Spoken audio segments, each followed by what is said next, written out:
And then I went to School of Visual Arts. So were you Everything overlaps. did you study Also. art in high school at all? Was there Yeah, yeah, yep. That was my thing in high what school. kind of stuff were you I doing? was painting. Did these big, gigantic, like I don't know how to describe them. I threw them all out. They're like s- my style was a combination. Uh, Peter Max meets Salvador Dali meets Roy Lichtenstein. It was awful. And I threw all the paintings Sounds out. like it would sell like crazy to me. Probably if I kept them, they'd be worth $1 million. But some of them were pretty good. But it's like a lot of things. I wake up and if there's a piece of furniture there, I'm sick of looking at it. I wake up, I say that has got to go, and it's like I like shove it out in the hallway and it's in the garbage that day. So I threw everything out. But Were you you know, into Andy Warhol at all when you were in high school? Did you know about him or? I knew about him, but I wasn't into him. But when I was going to SVA, I was because I took up silkscreen, and that's how I made my living the next few years. I did design posters for all these clubs Mhm. and different people. Only thing I did were posters, really. And then I worked for a couple businesses, and I did all their work. But silkscreen and graphic design were like real interwoven because I couldn't get any work doing graphic design because I didn't have anything printed, Mhm. you know. So I have to do it all myself. So I started it, and then I got a big portfolio, and I just kept going, and people would just call me anyway because I always had my name real big on the posters. Like whoever's poster it was, my name was half as big. Mhm.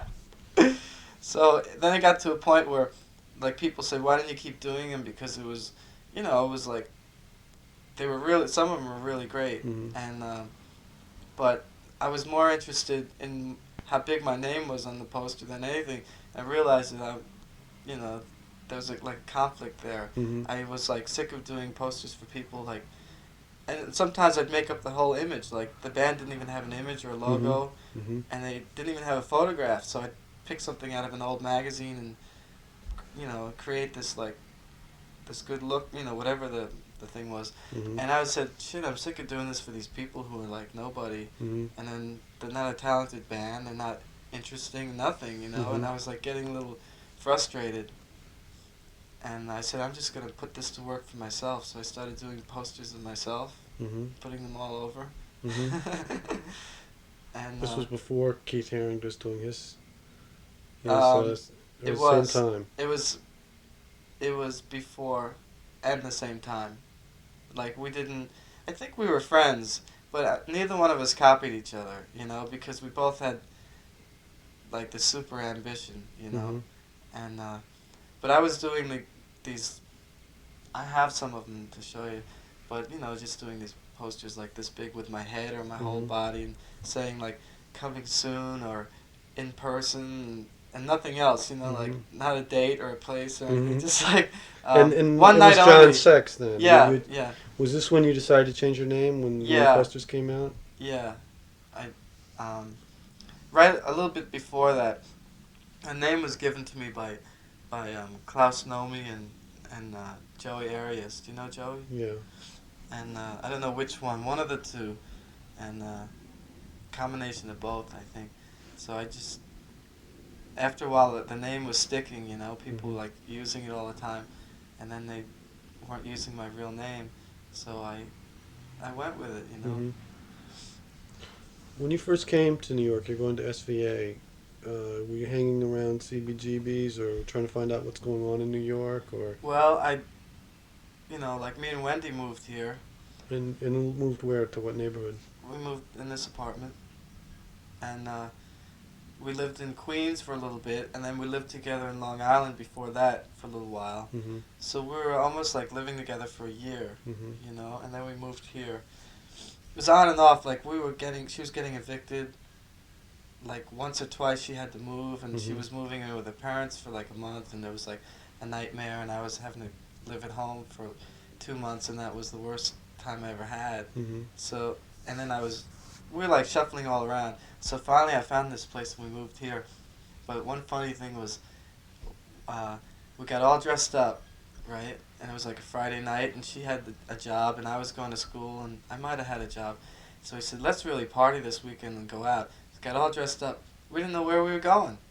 We didn't know what was going on. Mm-hmm. We didn't even know where we were, you know? Mm-hmm. Like, we lived here, but, like, we didn't know the scene or anything. Mm-hmm.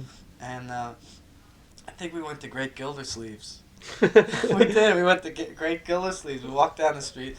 Some band was playing there. We went in, and, you know, kind of had, like, we danced and stuff like a suburban couple, you know. We said, shit, we, you know, move to New York, we'll go to Great Gildersleeves. And people who don't know, Great Gildersleeves was like a real bridge and tunnel crowd, right. like the ultimate. Like heavy metal bands would play there.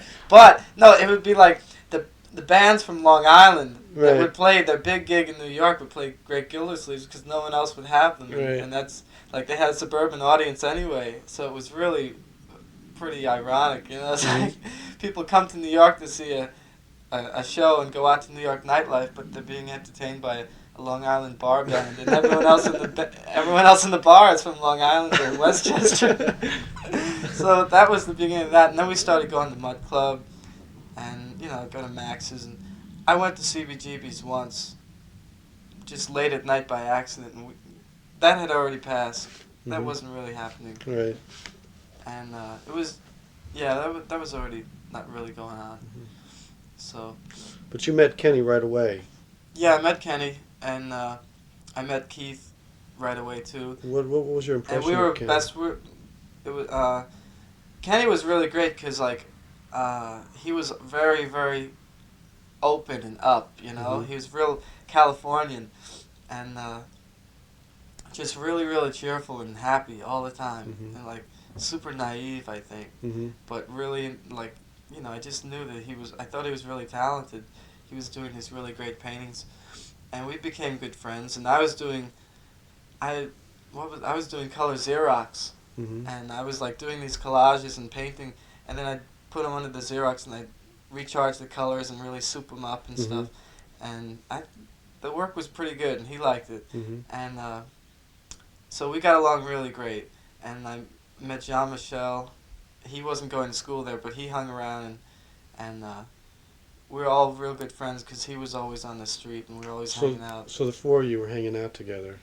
Yeah, it was me, Keith Haring, Kenny Scharf, this guy Drew Straub. You know Drew Straub? Yeah. Yeah, and we were best friends. Like, the four of us were like really close. And Jean-Michel I always saw around, and we were buddies and stuff. He had a blonde Mohegan. Yeah, no, he had his hair done really. He would look really wild. He had it shaved in a real severe V, you know. Remember Klaus Nomi had that hairline, but that was natural, you know. But he had this real V, and it wasn't even a mohawk. It was like a V, and it was really striking. He just really carried that off. And it was dyed blonde at that time. He did. He changed. He worked. I mean, all of us were doing all these different things with our look every week. You know what I mean? And you know, he was changing all the time. And then he used to let it get nappy in the back here. It was kind of close, and then it got long like Rasta. And then he kind of had Rasta hair, and whatever he's like now, I'm not quite sure. Probably sort of like that. Anyway, and Drew used to have blue hair. He was one of the first people I knew that had that super, you know, super blue hair, and Keith was always pretty much the same. His life. He's truly a modern man, an authentic hero of our times. In an agent's life, the totally unexpected often happens, even on routine undercover jobs. He's dedicated to his cause, the unrelenting fight against the dark and powerful enemies of democracy, freedom, and world peace. But it's not all work. Some are good, some are evil, but all of them are women worthy of attention. But often in his work, there emerges a psychopathic sadist who kills for the joy of it. Will he survive madman's sadistic torture? How much longer can he flirt with disaster? Some call sex immoral. Some call him lucky. John Sex, in a performance that could possibly win him an Academy Award nomination. Featuring the new now sounds of the French twist. For an undercover agent, it is an enviable life. A life of excitement and adventure, to be enjoyed fully for its great moments by audiences throughout the world. Undercover Me, a film by Tom Rubnitz. Coming soon to a mini-mall Cineplex near you.